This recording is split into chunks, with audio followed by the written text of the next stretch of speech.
Good evening, everyone, and thank you for joining us for our shoulder module of our Southwest London training program.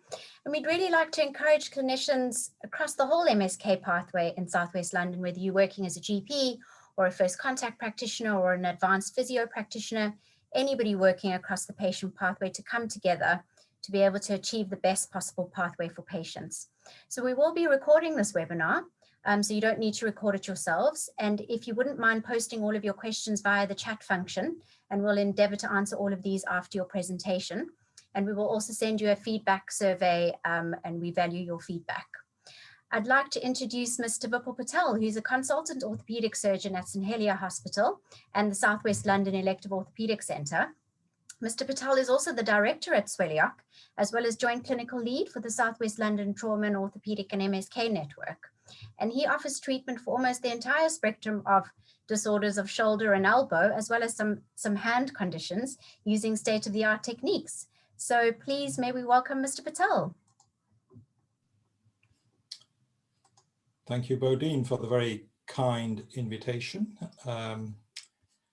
Hopefully, I'm just going to start sharing my screen.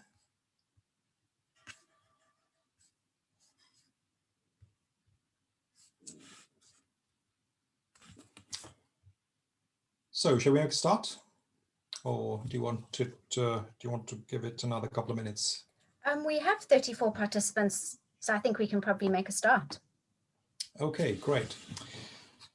So, what I'm going to talk about today is some of the common conditions around the shoulder and what is expected with regards to management in primary care. And I'll just give a little bit of flavor of what we offer in secondary care. This is the outline of the talk. I'm going to talk about the context in which these training sessions have been organized. I'll highlight some of the key documents and resources which may be of use to the audience, outline some general principles. We'll talk about the red flags and then common scenarios for diagnosis and referral, and then we'll conclude. So we're all aware of the impact that the coronavirus pandemic has had on access to healthcare.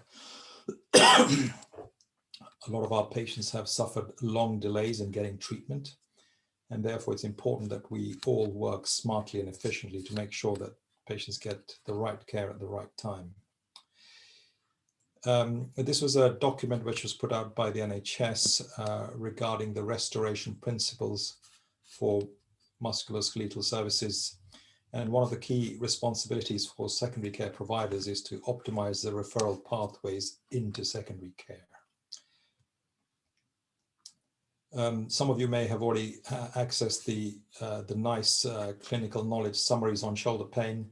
A lot of the information on this came from an initiative taken by the British Orthopaedic Association and with the British Elbow and Shoulder Society, producing a number of documents which were referred to as commissioning guides. And they've recently updated that whole document with this article on the right, which will be forwarded to you at the end of this presentation, and I would encourage everybody to read this. In addition, in July 2018, we were presented with the evidence-based interventions consultation document, and more recently, there's been a document from the Academy of Medical Royal Colleges. In that most recent document, one of the interesting things that they say about imaging in primary care is that specialist imaging such as ultrasound and MRI should only be used after consultation with the local specialist shoulder service. So guided injections, again, where we have skilled practitioners in primary care, then that's fine, but otherwise it is expected that these patients will often be referred into secondary care. So the general principles that we're going to talk about are the diagnosis, history, and examination. Most of these conditions are diagnosed with clinical skills. One of the key messages that I would like to get across is that when you're seeing these patients in primary care, one of the crucial things to focus on is movement before strength. It's not unusual for us to see patients who have been seen and they've been started on a strengthening regime, and often they have minor degrees of stiffness, which obviously need to be addressed before we start thinking about strength. For those of you who do carry out steroid injections, I think it's important in light of coronavirus to make sure that you risk assess the patients. You may also be aware of the 2-week rule regarding vaccines, so you have to allow a minimum of 2 weeks between any dose of the vaccine and considering a steroid injection. And ideally in primary care for any given condition, you probably shouldn't be using more than 1 or 2 injections. There's a lot of useful information on the ARMA website, the links of which are those listed below. The red flags, these are the conditions for which you should consider urgent referral. So obviously if an individual has had a fall and then is unable to lift up their arm, they've got weakness, most likely they have a cuff tear. This should be referred in urgently. If they've lost external rotation as a result of an injury or because of an electric shock, they might have a locked posterior dislocation. So again, that requires an urgent referral. Obviously, if they've got any signs of infection, or indeed if they have a mass, a solid mass around the shoulder, such as a tumor, then all of these things require urgent referral.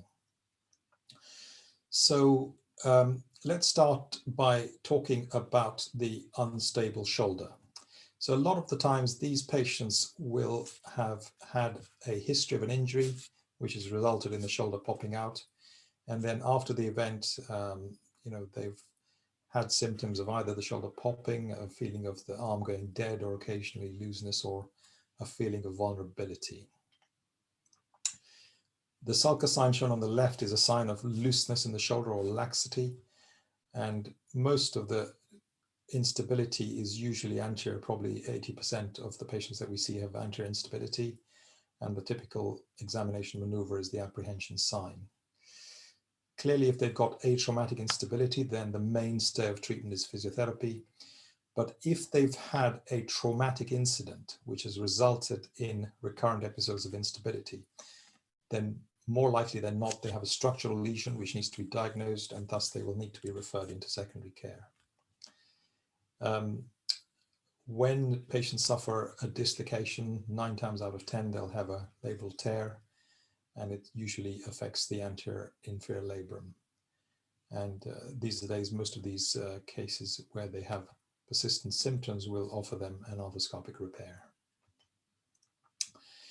Acromioclavicular joint pain is a fairly common problem, predominantly affecting young men. When they come into the clinic and you ask them, where is your pain? Usually they will point with one finger to the top of the shoulder. It's not uncommon for this pain to radiate along to the ear, and that's usually along the trapezius, which it attaches on the back of the AC joint. But the pain may also radiate along the collarbone. And typically these patients will have what we call high arc pain. So they don't get pain in the mid-range of the arc, but they get pain at the terminal arc of elevation. They also get pain at the end of the range of motion in other directions, such as in internal rotation, or indeed when you take the arm across the chest with the so-called scarf test. So these are typical diagnostic maneuvers for AC joint pain. Treatment in primary care is often giving anti-inflammatory medication, modifying activities. A lot of these are young men who like to work out in the gym, and a short period of laying off that will allow the joint to settle and may help their symptoms. Sometimes if they have a little bit of tightness, then stretching to overcome that tightness is very useful. If they've had symptoms for more than 3 months, then it is reasonable to refer them into secondary care. And for us, the initial line of treatment is often a well-targeted steroid injection, often done on ultrasound guidance, and this will often help alleviate the pain for at least a period of time. If they've had good relief, then the injection may be repeated, but if they have chronic persistent pain, then we'll often offer these patients an arthroscopic excision, which is very successful at alleviating pain long term. Let's talk about the stiff shoulder. So these are patients who predominantly present with pain associated with lack of movements in the shoulder. And the key condition which often causes this, particularly in individuals between the ages of 40 and 60, is a frozen shoulder. And the hallmark of a frozen shoulder is that it leads to global limitation of movements. So movements are limited in all directions. Typically, external rotation is most severely limited, but they will also have limitation of elevation as well as in their ability to reach behind the back. An X-ray is important to rule out other causes of stiffness or other pathology in the joint. But apart from that, no other specialist imaging is required in primary care. And often, even in secondary care, if we've made a clinical diagnosis of a frozen shoulder, we rarely get additional imaging. The natural history of frozen shoulders is to progress from pain to stiffness, which can persist for quite a long period of time. And then a proportion of them may resolve with patients recovering their movements. But a number of papers over the years have demonstrated that a substantial proportion of patients continue to have residual pain and stiffness even 5 years after the onset of symptoms. Although the textbooks describe the 3 phases, such as freezing, frozen, and thawing, in reality, we often don't see distinct phases. It is thought that pain may settle after the first 3 to 4 months, but often when you ask patients, whilst they don't have the constant pain, the typical feature of a frozen shoulder is pain on sudden or quick movements, something we refer to as jerk pain. And that's very, very typical of frozen shoulder. The treatment initially is to control the pain with either tablets or with well-targeted steroid injections. And this provides a window of opportunity for the patients to start stretching to try and regain the range of movements in the shoulder. And these movements have to be, again, in all directions. And it is crucial to teach these patients the correct techniques to stretch in internal rotation, in elevation, as well as in external rotation. If they fail to respond to a period of therapy and possibly 1 or 2 injections, and they're failing to make progress, then they should be referred into secondary care.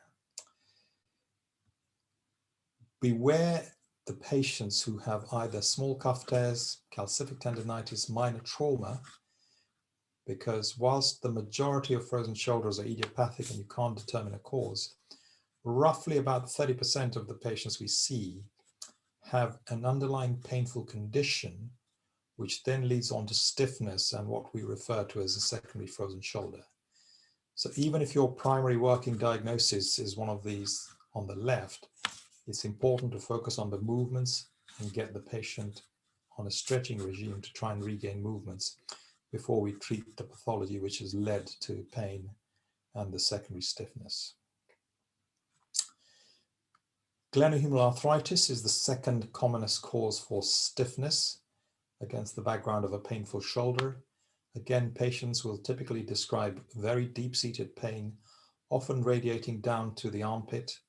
When they move the shoulder, they often feel some roughness. They feel that it's grating and grinding, and the pain is often only with movements or sometimes made worse with movements. And then a lot of these patients have night pain.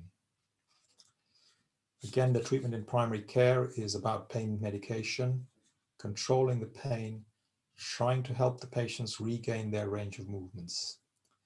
Very, very important. Some of the treatments that we may consider in secondary care include steroid injections. These should be used judiciously, particularly if patients are likely to need a joint replacement in the near future.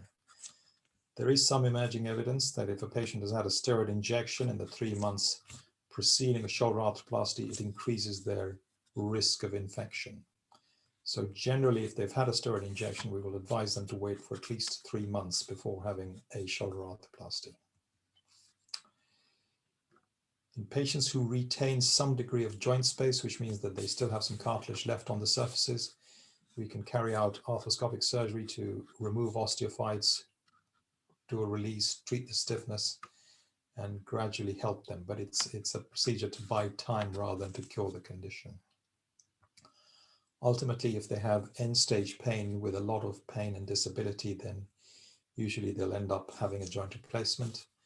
And this is just to demonstrate some of the different types of joint replacements that we can offer patients. So these are 3 different patients who had 3 different types of joint replacements. On the left is a stemmed shoulder replacement. In the middle is what we refer to as a stem-less shoulder replacement, and on the right is a total resurfacing of the shoulder. Subacromial pain is one of the commonest reasons for pain. So this is a scenario where a patient presents with a painful but mobile shoulder, usually caused by rotator cuff tendinopathy, and typically occurs in patients in their 40s and 50s. The pain is often localized to the deltoid area on the side of the shoulder and is often made worse with movements, and patients will typically describe a catching feeling in the shoulder. So these patients, more often than not, will have a mid-range painful arc as opposed to a high painful arc in patients with acromioclavicular joint problems. Typical examination includes passive elevation of the arm, which will reproduce their pain, something referred to as near sign, or what is called a Hawkins maneuver, which is passive internal rotation of the abducted shoulder, which again reproduces the patient's pain. And if this pain is abolished by a well-targeted local anesthetic and steroid injection into the subacromial space, then it pretty much gives you the diagnosis. We do obtain x-rays to rule out other pathology. This is a rather unusual example of somebody who had a very large spur on their anterolateral acromion, but again, this is not seen very often. In terms of non-operative treatment, the initial treatment is physiotherapy. There's plenty of evidence which shows that physiotherapy is very effective at treating rotator cuff tendinopathy, certainly in the early stages. The British Elbow and Shoulder Society have a very useful resource on their website with exercises for shoulder pain, including 3 videos, which we often direct patients to. And there's also a PDF booklet that patients can download. So I would encourage you to direct patients to that in addition to offering them your own advice and the treatment. If they're finding it difficult to do the exercise because of pain, then they can take anti-inflammatory or pain medication. Certainly activity modification is an important part of the treatment, and we've already talked about supervised physiotherapy. A well-targeted steroid injection can be very useful, not only in confirming the diagnosis, but also in facilitating physiotherapy. But I think it is important that we guard against the use of repeated steroid injections. So if patients have had a good response to the first injection, then it's very reasonable to give them a second one. But if the pain persists, then at that stage, it's important to get an opinion from secondary care. Just a note about injecting the subacromial bursa. Most of these injections can be done guided by landmarks. You don't necessarily need to do them under ultrasound guidance. But the picture on the left, the red outline shows where the subacromial bursa sits in relation to the acromion, which is this structure here. And it sits beneath the anterior half of the acromion. So if you're going to give an injection, then it's best approached from the lateral side, in my opinion, because you can usually get into the subacromial space with a blue needle. If you're going to approach it from the back, you have to be mindful that it's a longer distance, and therefore your typical green or blue needle may only be injecting beneath the acromion, but not actually into the bursa. If they've failed conservative treatment with physiotherapy and have had symptoms for more than 3 months, then it's very reasonable to refer them on for a secondary opinion. In very selected patients, if they've tried everything and treatment fails, then we'll offer them the option of a subacromial decompression. This has been the subject of a multi-center randomized study, which shows that it's no better than supervised physiotherapy. And more often than not, the patients we are treating are those who've tried physiotherapy for an extended period of time, often have had symptoms for 9 to 12 months and are not getting better.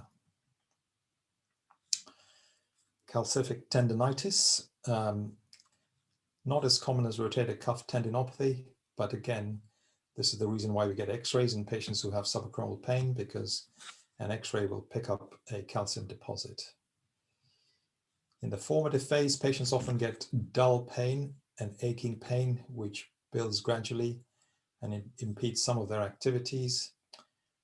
But it's in the resorptive phase that they can get very acute, severe pain. And this is probably one of the most painful conditions that we encounter around the shoulder. And we've seen patients in agony and in tears when the calcium is beginning to resorb.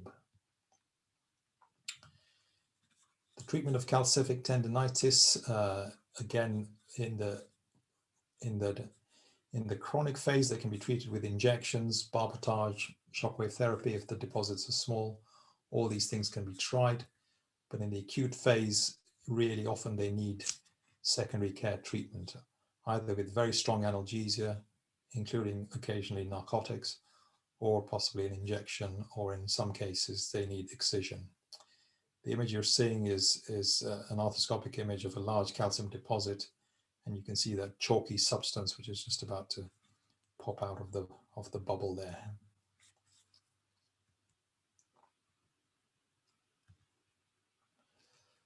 So this is why I refer to acute calcific tendinitis as the amber flag, because if the patient is in agony, it's difficult to control their pain, then please consider early referral. We then see some patients who present with weakness around the shoulder. And again, just to remind you of the red flag of weakness resulting from an acute injury, more likely than not, the patient will have a rotator cuff tear, and these patients should be referred in urgently. The reason for this is that for acute traumatic rotator cuff tears, the recommended treatment is acute surgical repair, and there is reasonable evidence which suggests that the outcomes are very much related to the interval between the injury and the surgery. So the longer the delay, the worse the outcome. These are some of the other causes of weakness around the shoulder. We occasionally see patients with either suprascapular neuropathy, cervical root entrapment, or in rare instances, brachial neuritis. But one of the common causes of weakness is atraumatic cuff tears. These are very common. The incidence increases with age. It is estimated that approximately 10% of people between the ages of 50 and 60 will have a cuff tear and may not even realize it. And that incidence doubles for every decade after that, which means that by the time you're either 75 or 80, there's probably a 50% chance that you may have a rotator cuff tear. What is interesting is that for those patients who have a rotator cuff tear on one side, during their lifetime, there is just over a 30% chance that they'll develop a rotator cuff tear on the opposite side. And if they're over the age of 66, then they've got a 50% chance of developing a rotator cuff tear on the other side. And it's not uncommon to see patients who have a diagnosed cuff tear on one side complaining of some symptoms on the other side. So if they do get symptoms and they're not settling quickly, then again, that would merit a formal assessment. Examination, again, it's important to test the strength of abduction, external as well as internal rotation. And for degenerative cuff tears, which are small or medium without any weakness, the initial treatment would again be targeted physiotherapy. The aim is to overcome stiffness, reestablish their ability to control the shoulder, and strengthen the periscapular muscles, the rotator cuff, and the deltoid. For those patients who have massive rotator cuff tears, we encourage them to carry out the Torbay rotator cuff exercises. This is mainly to strengthen and rehabilitate the anterior deltoid. And this video is available on the internet if you search under Torbay massive cuff tear exercises. They've also got a number of other useful videos that patients can use to learn how to do some of these exercises. The natural history of atraumatic rotator cuff tears is that 50% of them progress in size. Certainly there's no evidence that they heal on their own. And one of the problems is that as they become larger, you start getting secondary effects such as muscle atrophy. And over a prolonged period of time, you then get fatty infiltration in the muscles. And once it gets to that stage, it's often irreversible. So I would certainly encourage you to refer any traumatic rotator cuff tears as soon as possible. But certainly if the patient has noticeable weakness, or if their symptoms are affecting their work, their daily activities, or their general quality of life, then it's worth referring them on to secondary care. So this shows you what happens over time. So on the left is an MRI scan showing a smallish cuff tear, and the smaller picture shows the muscle belly of the supraspinatus filling the supraspinatus fossa, and it's dense gray and it looks pretty healthy. By the time the tear gets bigger, and this time it's almost retracted to the midpoint of the humeral head, the size of the supraspinatus muscle belly has shrunk to almost half of the size of the fossa. But even at this stage, there's not much in the way of fatty streaks inside the muscle. And when it gets to this massive size, you can see here that the muscle is virtually non-existent. And so in this scenario, we've almost missed the boat to try and repair the rotator cuff. Healing after repair is affected by a number of factors such as age, size of the tear, and the muscle quality. And we have to have a detailed discussion with the patient, and also have to consider the time that it takes to recover after this kind of surgery. Whilst rotator cuff repair is very successful at alleviating both pain and weakness, it is generally considered for these patients if they have failed non-operative treatment. This is a chart showing the improvement in the Oxford Shoulder Score from baseline after either arthroscopic or open rotator cuff repair. So this trial showed that there was very little difference in the long-term outcome between arthroscopic or open cuff repair. But importantly, it emphasizes how long it takes patients to recover. So whilst they get 80 to 90% of their initial improvement within the first 8 months, a very slow but gradual improvement continues for between 12 and 24 months. So it's important that patients are made aware of the long time that it may take to get back to optimal function. So the take-home messages from this talk are that there are a number of different causes of shoulder pain. Diagnosis is predominantly based on taking a very good history and clinical examination of the patient. Specialist imaging with MRI scans or ultrasound scans is generally not necessary in primary care. And this is what is recommended by the evidence-based interventions documents. And importantly, it's important to tell the patients that if you're referring them to a surgeon, it doesn't mean that they'll end up having surgery. We have a number of other tools that are at our disposal that we will use before offering patients surgery.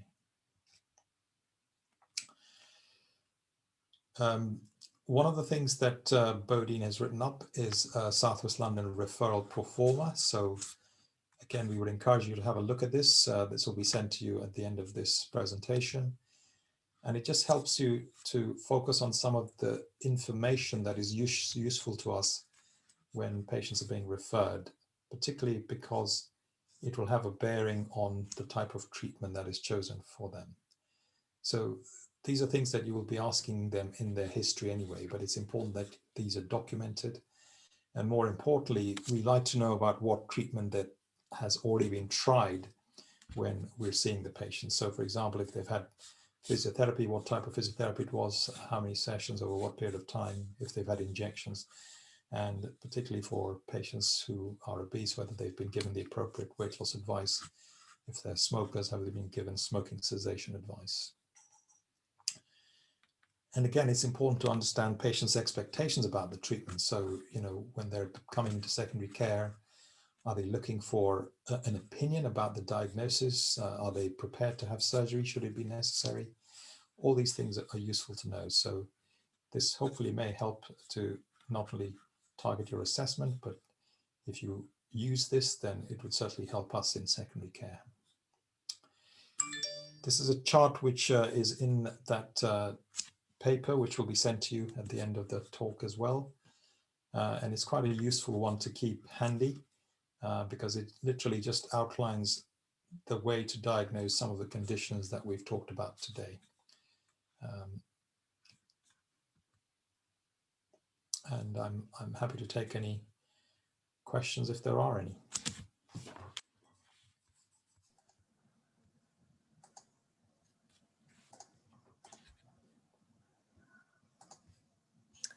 No questions come through yet.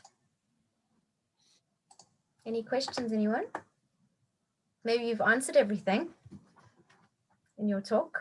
Thank you, Mr. Patel. I suppose we can leave it open for a minute or two. One of the things I forgot to mention is that if people do have questions during the talk, then they can put them into the chat. But again, the chat section is not showing any questions or comments at the present time.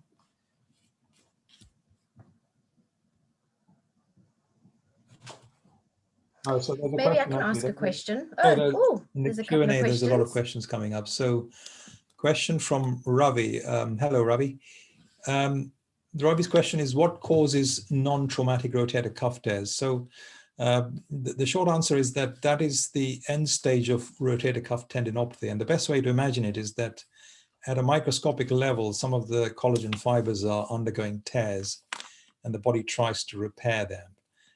But at some stage, the process of breakdown exceeds the rate at which the repair happens. And therefore, that's how degenerative rotator cuff tears develop.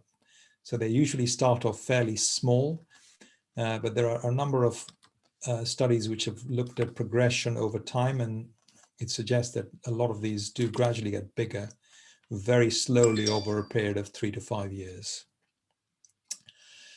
Question from Lisa Garrity. If a person has already had a subacromial decompression and symptoms recur, what would you do?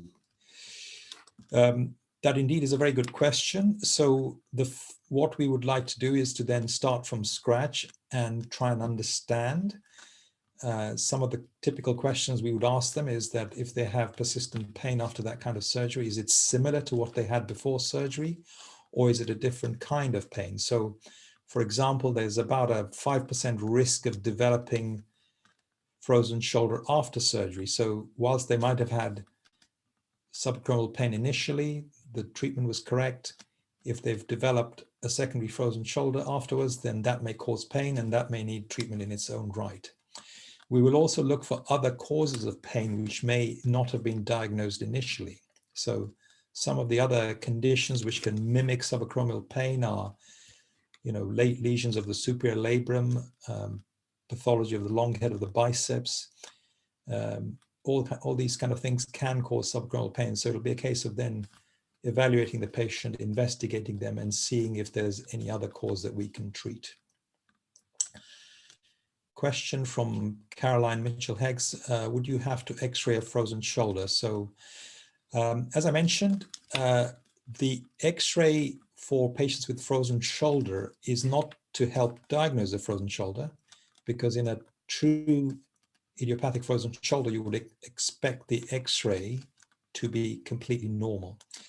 But what we are trying to do is to exclude other causes of stiffness. So for example, once in a while, we'll see patients with very early stage glenohumeral arthritis. So particularly if somebody's in their kind of late 50s and the pain has developed a bit more gradually, you do an x-ray and they often have just a very slight reduction of joint space or a very, very small osteophyte. It tells you that you're dealing with early osteoarthritis rather than frozen shoulder. It'll also help you to pick up somebody who has calcific tendinitis, who then would be diagnosed with a secondary frozen shoulder rather than a primary frozen shoulder. So it's important that we treat the primary cause as well. So I hope that answers your question. Further one from Harriet. Interested in your opinion of long head of biceps loading with rotator cuff weakness or as a general source of pain. So yes, I mean, we are very conscious of the long head of the biceps being a pain generator in the shoulder.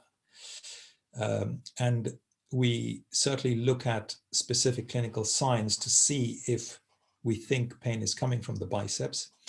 Ultrasound evaluation can be quite useful for the biceps because it can show the part of the biceps in the sulcus, which sometimes becomes thickened, and sometimes you can have a little effusion in the biceps tendon sheath. And targeting a steroid injection there on the ultrasound guidance is often very effective at treatment. But if we find biceps tendon pathology in conjunction with any other pathology we are treating, so for example, in the setting of a rotator cuff tear, if we're treating their rotator cuff with an arthroscopic repair and we see that the biceps is very badly damaged, then we will have often spoken to the patient in advance to say whether we would be doing either a tenotomy or a tenodesis to take away the biceps as a pain generator. So very valid point. The biceps is a pain generator, and it's something that we always have in the back of our mind. Question from Devendra Kumar. What are the options in secondary care you need to consider before you consider surgical intervention? Can they be done in primary care so you get patient for surgical intervention? So our typical non-operative interventions are well-targeted steroid injections. Some of these we do ourselves. Some of these we refer to our colleagues in radiology. For some conditions, we are able to offer shockwave therapy. So for example, for calcific tendinitis, there is some evidence that if the deposits are small, by small we mean are less than 15 millimeters, then some of them respond to shockwave therapy. So that is something that we can offer as well. And sometimes it's just a second opinion on a diagnosis, because it's not uncommon to see patients who have been sent in, for example, after an ultrasound scan which showed a partial thickness tear. But in fact, when they come to us, we've examined them, and actually their main problem is stiffness, and they've actually got a frozen shoulder. So partial thickness tears are very common in people between the ages of 40 and 60. And really what we want to do is to try and treat the underlying symptoms rather than focus on the findings of imaging. So these are some of the things that we can offer. And again, it may sometimes be simply, advising the patient about a change in strategy for physiotherapy. So if they've had, we'll often ask them what type of physiotherapy they've had. And sometimes where a therapist has not had the benefit of a precise diagnosis, they might have done their best to treat the patient with various interventions in physiotherapy. But if they then know what the diagnosis is, then they can target their treatment more appropriately. So question from Jade Patel. Is your treatment advice for a shoulder labral tear different for private versus NHS pathway options? Short answer is no. I treat my private patients exactly the same as I treat my NHS patients, and vice versa. The only difference may be in the speed at which they can get access to treatment, but the treatment doesn't change. Question from Georgia Wilson. Is surgical intervention indicated for partial or full thickness tear without frank weakness but no improvement in pain with physiotherapy? So that's a very good question. So generally for partial thickness tears or small full thickness tears, surgery is not the first line treatment. Physiotherapy is very important to help them retrain the rest of their rotator cuff, compensate for the one which is torn. But if that fails, and if they have persistent symptoms, whilst we are slightly averse to using steroid injections for patients with confirmed rotator cuff tears, in my personal opinion, I think it's reasonable to try one steroid injection for somebody who's got a small cuff tear, because if they're not facing immediate surgery, if it allows their pain to settle, if it allows them to do the appropriate physiotherapy, then it's a very reasonable option. But again, steroid injections, repeated steroid injections have been shown to lead to a deterioration in the quality of the tendon tissue. So in that setting, you certainly shouldn't be using more than one. But yeah, I mean, the short answer is that it would be a case of trying treatment non-operatively for a period of time, but if they don't get better and it's affecting their quality of life, then we will offer them surgery. Question from Sergio Cardoso. What are your thoughts on accuracy of ultrasound for rotator cuff tear? So the short answer to that is that ultrasound scanning is very, very user dependent. The more you do, the better you get.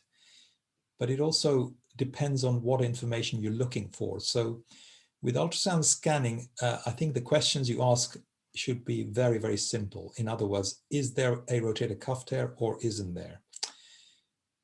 As I mentioned earlier, it's not uncommon in patients in their 40s, 50s, and 60s to have some degree of tendinopathy, which can show up as little clefts in the tendon, which are often reported as partial tears. What we're interested in is there a full thickness tear or not?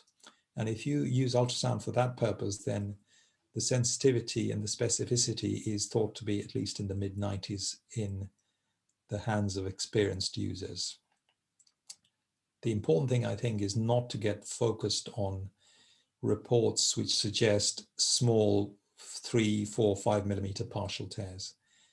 For me, that's just a sign of the tendon undergoing some degeneration. So we call these little intrasubstance tears the gray hairs of the shoulder. So some people get them sooner, some people get them later, but it's just a sign of ongoing tendon degeneration.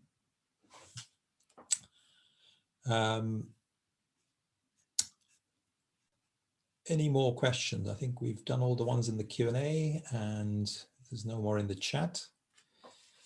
And we've still got a couple of minutes of time. If somebody wants to come in with any comments or questions, please feel free.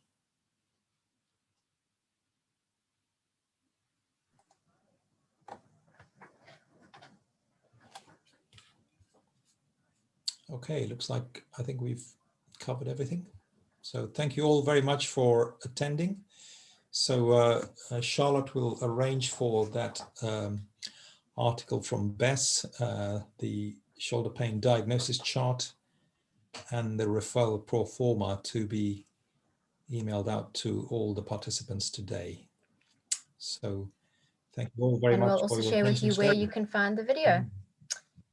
Thank you very much, Mr. Patel. We really appreciate your input. And next month will be dedicated to the foot and ankle. So we've got one next week with Mr. Hamilton. So we hope to see you all then. Thank you, everyone. Okay, good evening, everyone. Bye-bye. Bye-bye.